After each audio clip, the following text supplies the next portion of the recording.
Okay, just let me know when I should start counting, and then I start count and then start.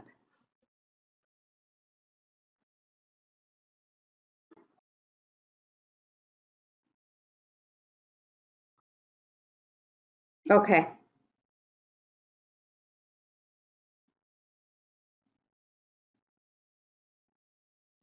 Hello. Today I will share with you NSF's EVM tailoring and scaling practice in managing science projects. The science projects are exploratory by nature. They are often one of a kind and pioneering in technology. That means there are limited historical data available for reference when we plan for these projects.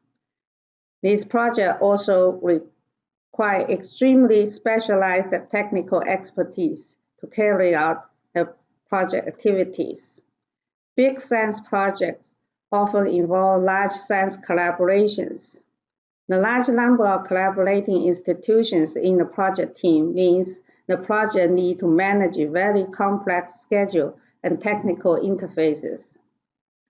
Sometimes these collaborations also involve international collaborations. In such cases, the project schedule and technical interfaces will be affected and constrained by activities of collaborating institutions in other countries. NSF's science projects cover a wide range of size, complexity, technical nature across different scientific disciplines.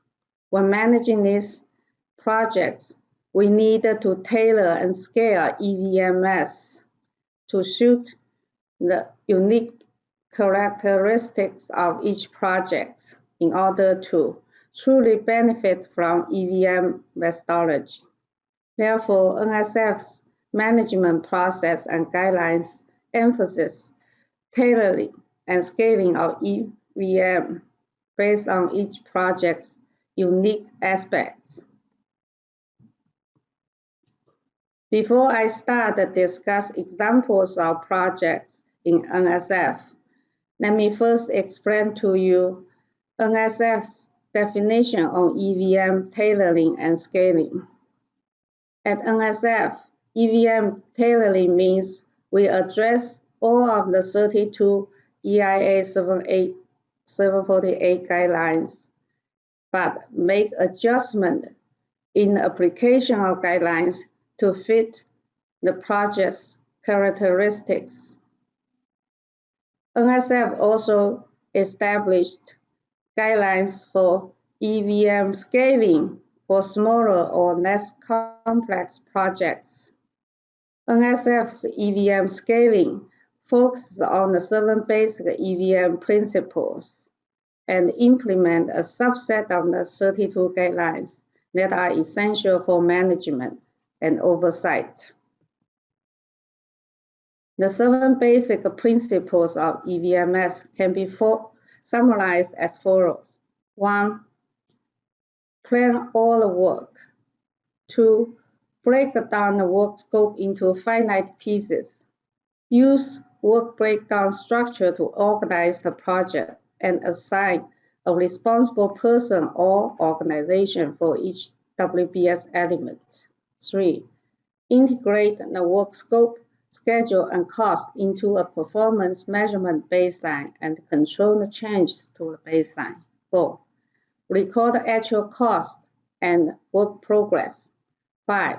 Objectively assess the accomplishment against the baseline plan. 6. Analyze significant variance from the plan, forecast impacts, and prepare an estimate at completion. 7. Use the EVMS information in the management process.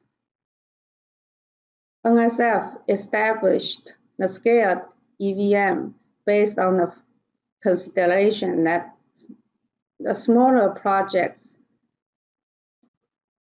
have limited resources. They are less complex and do not require the same level of data detail or control rigor like the large projects. This diagram here illustrates the relation between NSF-scaled EVM and EVMS with full implementation of 32 guidelines.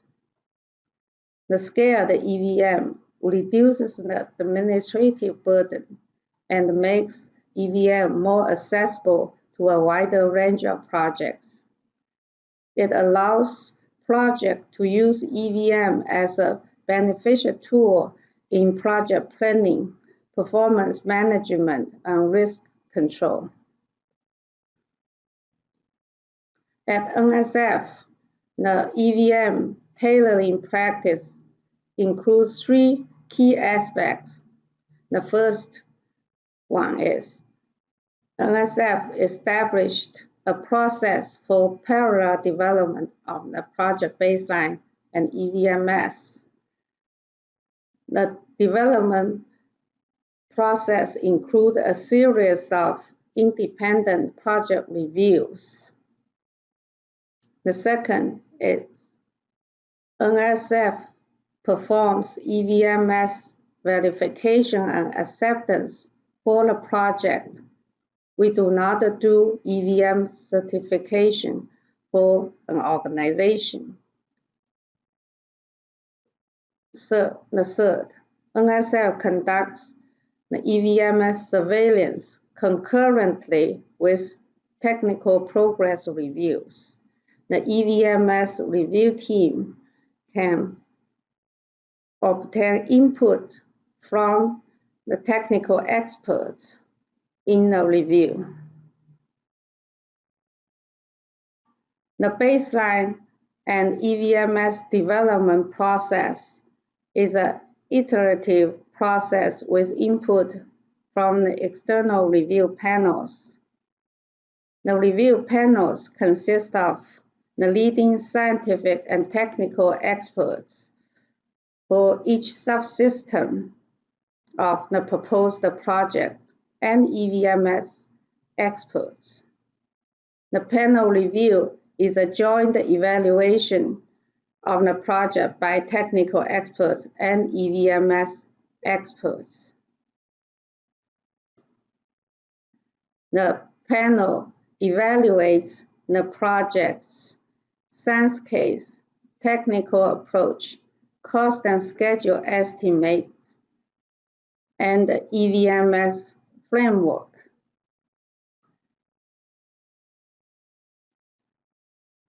The review is collaborative in nature.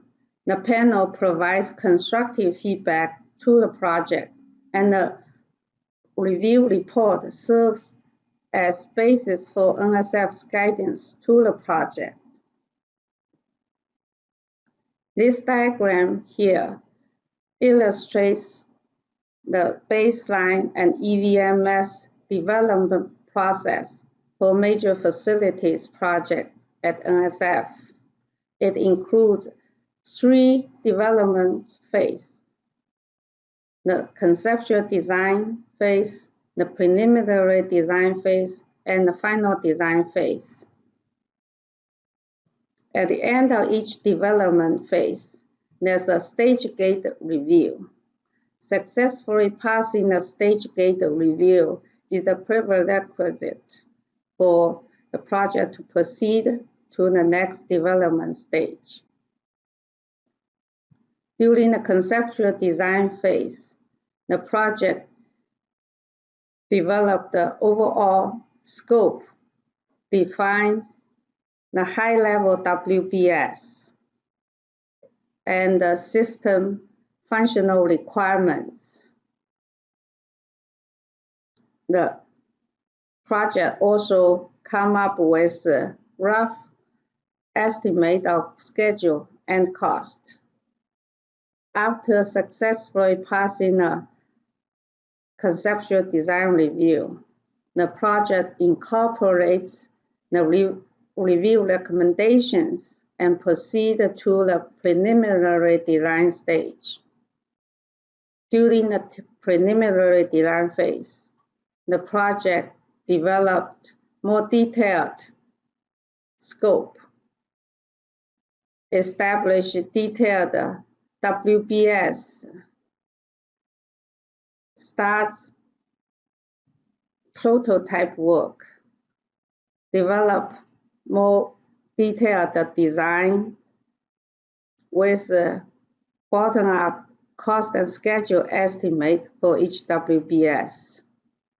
The EVMS framework is also developed during this phase. After passing a preliminary design review, the project incorporates the review recommendations and proceed to final design stage. And the final design review, the project should have a fully developed baseline, a complete detailed design, ready to start construction. The EVMS process will be fully established to support the project construction execution. This development process allows the EVMS to be established coherently with the project baseline development. The stage gate reviews ensure the project adhere to EVMS standards while tailoring the EVMS to suit the project's unique needs and aspects.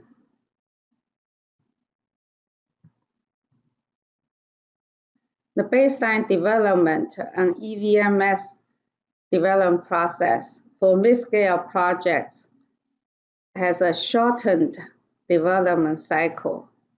It is scaled down from the development process for major facilities projects. A mid-scale project undergoes reviews to obtain approval of overall project scope, cost, and preliminary project plan. After the approval, the project, we have a pre-award assessment period. During this period, the project refines their baseline under NSF guidance.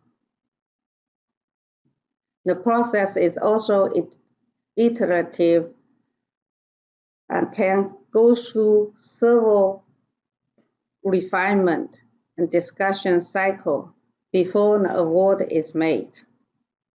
The final baseline and the refined project execution plan will be documented in the overall execution plan.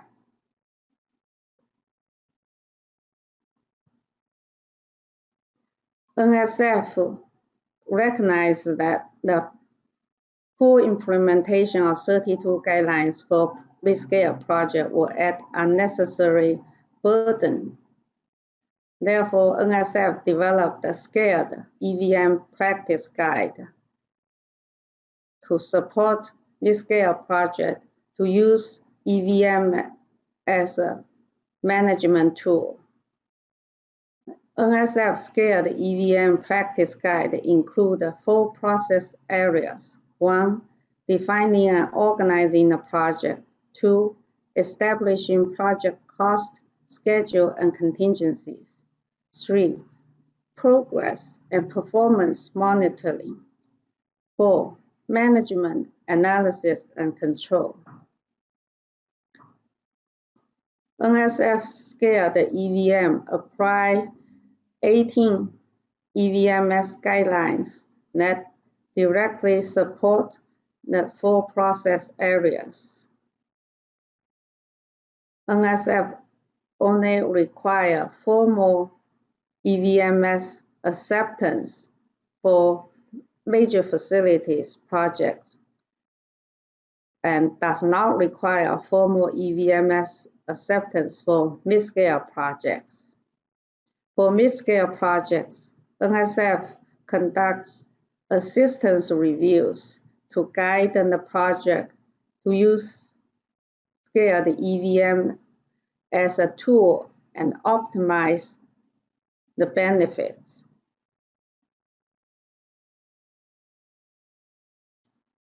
There are several good practices in NSF's project development process. The first is the management guidance involved early, starting from establishing the project's WBS. The second, the development process is also a team building process. During the development process, we guide and help the technical team master EVMS concepts.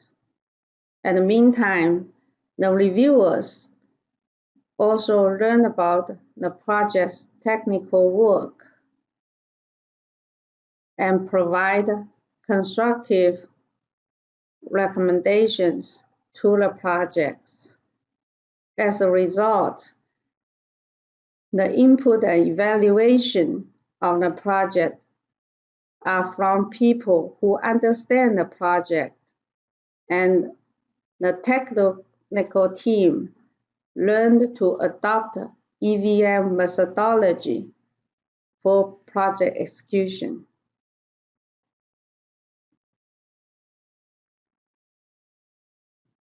NSF's EVM as verification and acceptance for the project is another area of good practice in NSF's EVMS implementation.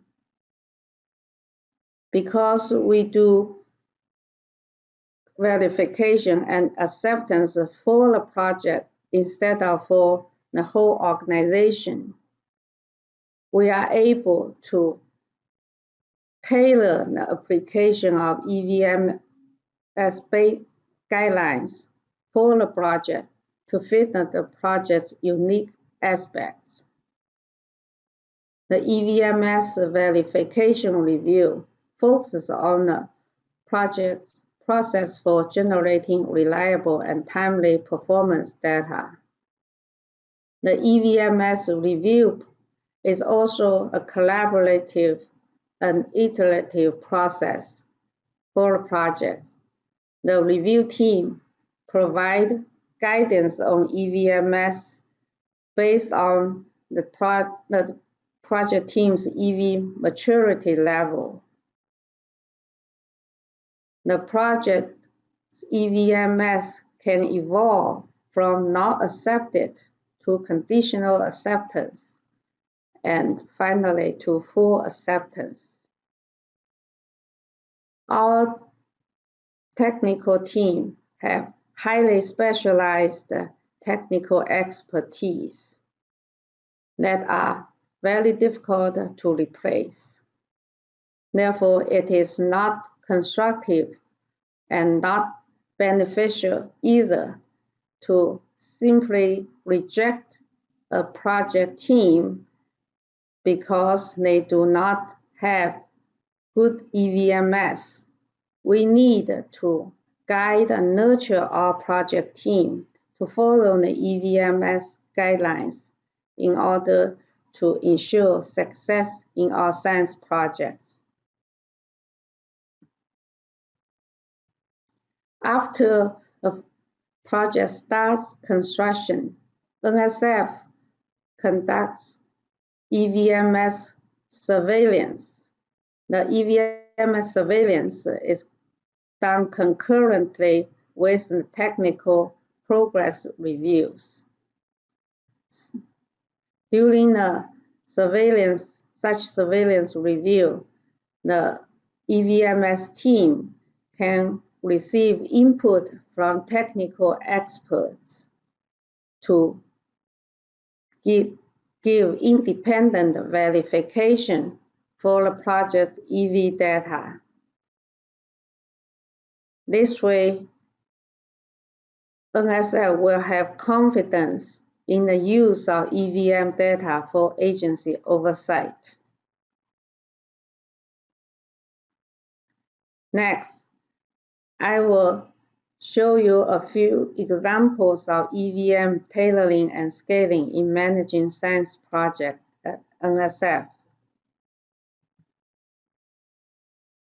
The first example is the Large Hadron Collider high luminosity upgrades for CMS and ATLAS detectors at CERN.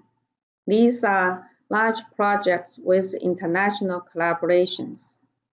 The ATLAS collaboration consists of 3,000 scientists from 183 institutions in 38 countries. CMS collaboration consists of 4,000 scientists from 200 institutions in 40 countries. The detectors record collisions of particles traveling near the speed of light with the rate of 1 billion interactions per second. Such a rate is equivalent to 20 simultaneous telephone conversations held by every person on the Earth. The detectors enable scientists to explore the fundamental forces governing the most basic building blocks of matter. Both projects have a project office in their respective host institutions to allow centralized management for the project. Because of the large number of collaborating institutions in the project team, it is challenging to apply the EVMS guidelines on indirect rates.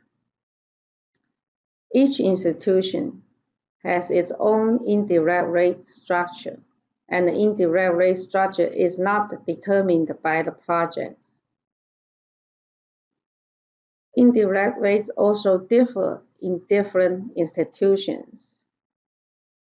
At the same time, each institution may contribute to different parts in different subsystems of the project. Therefore, the indirect rates for different WBS are different. To overcome this challenge, the project have to use fully burdened resource rates in their resource-loaded schedule, and the project only monitors the indirect rates for each institution in the collaboration team. Another challenge in applying EVMS to this project is the complications in setting WBS and control accounts, because the subsystems consist of multiple sub-deliverables with unique and highly specialized technical demands. Institution contributions to the project are based on their technical expertise and capabilities. That means one institution can have several parts belong to different subsystems. As a result, the relation between the work breakdown structure and the institution responsibility assignments can be very complicated. It is not a simple one-to-one correspondence. To overcome this challenge, ATLAS established a WBS that took into account both the deliverables breakdown structure and the institution assignment structure, and set the control accounts at sub-deliverable level. But CMS takes a different approach. The CMS WBS follows the subsystem and deliverable structure only. At the same time, they established a system of institutional task tracking codes to accompany their WBS. In both cases, the projects are able to ensure proper tracking of institution contributions in control accounts. The next example is the National Extreme Ultra-Fast Science Facility projects, the Nexus. The Nexus is a much smaller light source than the accelerator-based light source, such as linear coherent light source at Stanford Linear Accelerator Center. The Nexus enables scientists to study electron dynamics in molecules and solids at the attosecond scale. Here, I would like to explain what attosecond scale means. An attosecond to a second is 1 a second to roughly the age of the universe. The Nexus projects consist of a high-powered ultra-fast laser, 3 beam lines, and 4 end stations. It is a mid-scale project. We use scaled EVM to manage this project. The scaling approach includes we first set the WBS to level 3 only, and the control account are set at WBS level 2. There are total 8 level 2 control accounts. We use the summary level task in the resource loaded schedule, plus milestones. There are total about 230 summary level tasks, not including the milestones. And for project reporting, we require monthly report from the project. The monthly report only contains the EVMS data, like cumulative planned value, cumulative earned value, actual cost, cost performance indices, and schedule performance indices.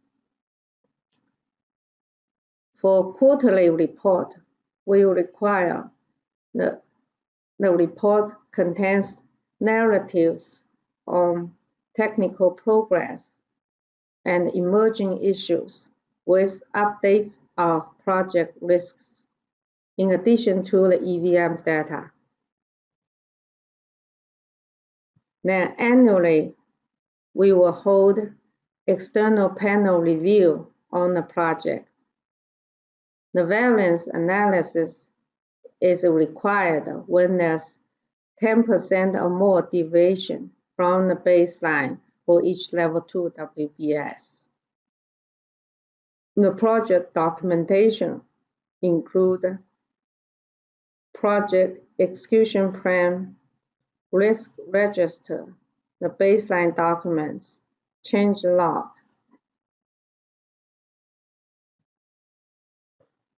Another example of mid-scale project is the design of the next generation Event Horizon Telescope. The Event Horizon Telescope enables scientists to study Einstein's theory of general relativity and black holes. It recorded the first real image of a black hole in April 2019. The next generation of Event Horizon Telescope will combine radio dishes around the world to form an Earth-sized virtual telescope. It will align signals to create real-time movies of black holes. NSF funds the design of the next generation Event Horizon Telescope. The entire work scope for this project its design effort. The scaled approach we took is to set performance control at WBS level 2. Under each level 2 WBS, we have summary tasks with milestones to monitor the progress. For project reporting, we require monthly phone meetings with NSF program officers, but the project is required to have written quarterly report. In the quarterly report, the project reports progress status of milestones. The status of milestones includes 3 categories: completed, in progress, as planned, or delays with cost and schedule impact estimate. The report also includes narratives on technical progress and emerging issues. The project documents the WBS baseline, risk register, and management process in a project execution plan.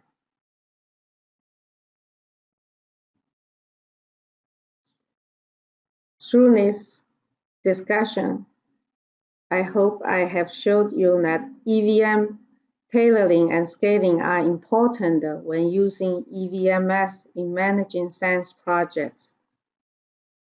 Proper tailoring and scaling of EVM are necessary for projects to truly benefit from EVM methodology. The scaled EVM provides a sound management tool with more flexibility and less administrative burden. The EVM scaling makes the EVM methodology more accessible to a wider range of projects. And EVM tailoring and scaling opened a new practice area for project management. More projects will benefit from EVM methodology with EVM tailoring and scaling practices. Thank you.